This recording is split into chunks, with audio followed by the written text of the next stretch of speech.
बहुत समय पहले बस्तर के जंगलों में एक सियार रहता था। वह बहुत ही आलसी था। पेट भरने के लिए चूहों का पीछा करना व उनका शिकार करना उसे बड़ा भारी काम लगता था। शिकार करने में परिश्रम तो करना ही पड़ता है। सियार का दिमाग शैतानी था और यही तिकड़म लगाता रहता कि कैसे ऐसी जुगाड़ किया जाए जिससे बिना हाथ पैर हिलाए भोजन मिलता रहे। इसी सोच में डूबा एक दिन वह सियार एक झाड़ी के पीछे दुबका बैठा था। बाहर चूहों की टोली उछल कूद व भाग दौड़ कर रही थी। उन चूहों की टोली में एक मोटा सा चूहा था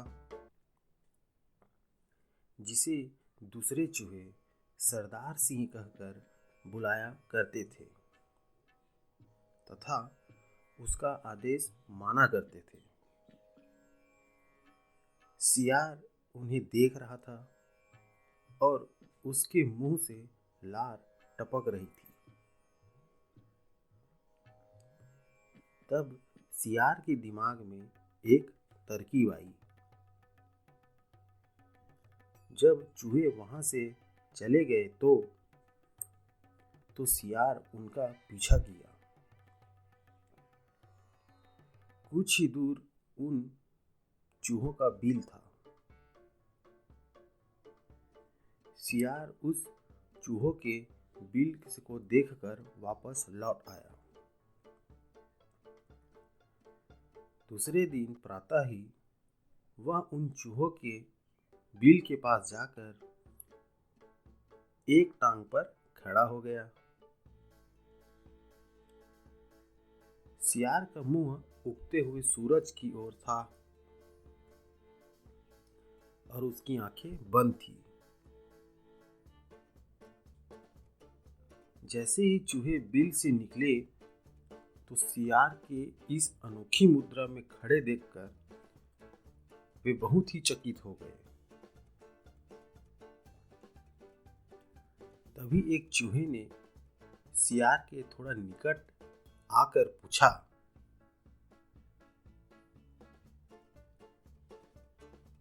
सियार मामा, तुम इस प्रकार एक टांग में क्यों खड़े हो?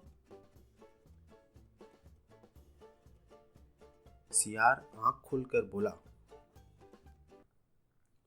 मूर्ख,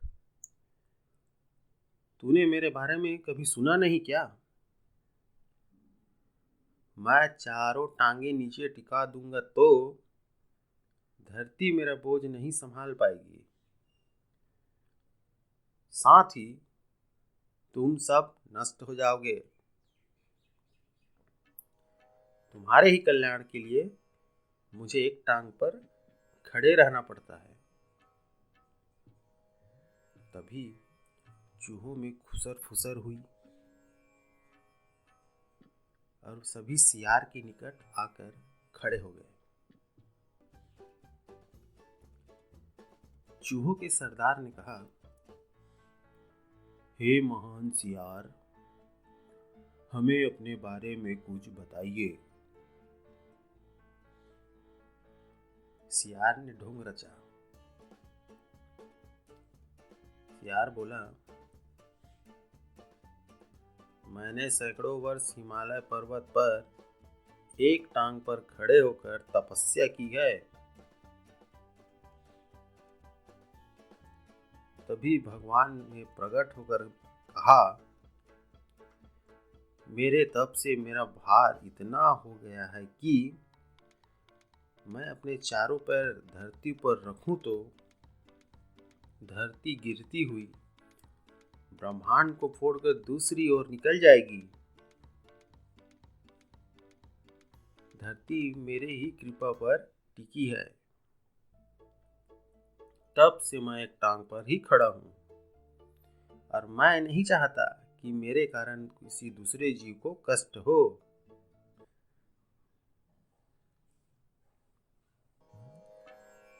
तभी सारे चूहों का समूह सियार के सामने हाथ जोड़कर खड़ा हो गया।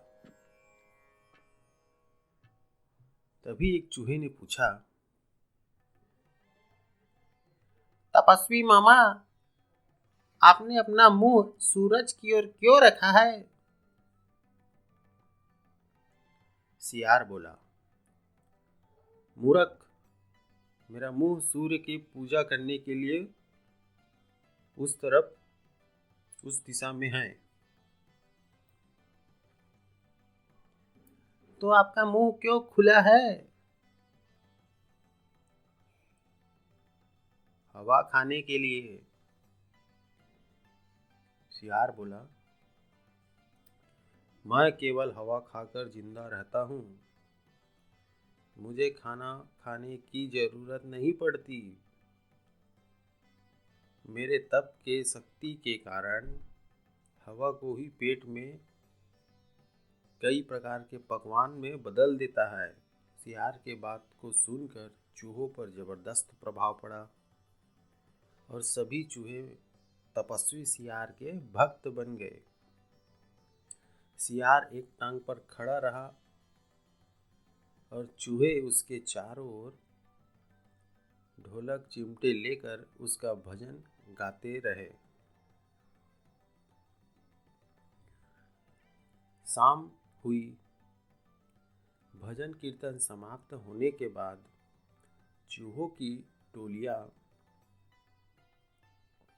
जब अपने बिलों में घुसने लगी तो सियार सबसे बात के दो चूहों को दबोच कर खा जाता है।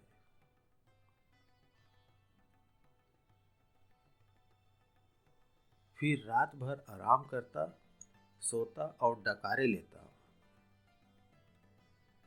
सुबह होते ही फिर वह चूहों के बिल के पास जाकर एक टांग पर खड़ा हो जाता और अपना नाटक चालू रखता।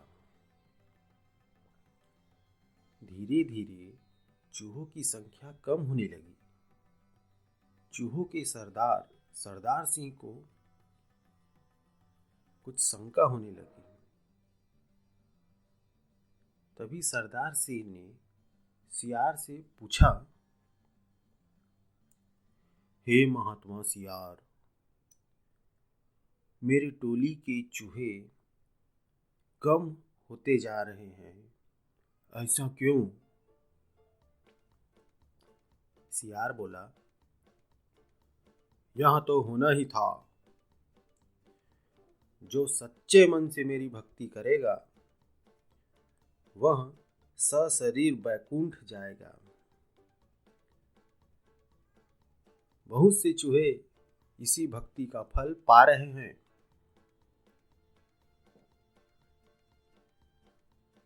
चूहों के सरदार ने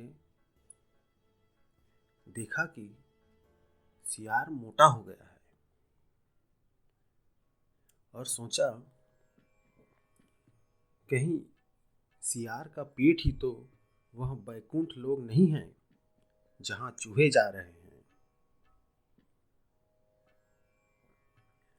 तब सरदार सिंह ने बाकी बचे चूहों को चेताया और स्वयं दूसरे दिन सबसे बाद में बिल में घुसने का निश्चय किया। भजन समाप्त होने के बाद चूहे बिल में घुसने लगे।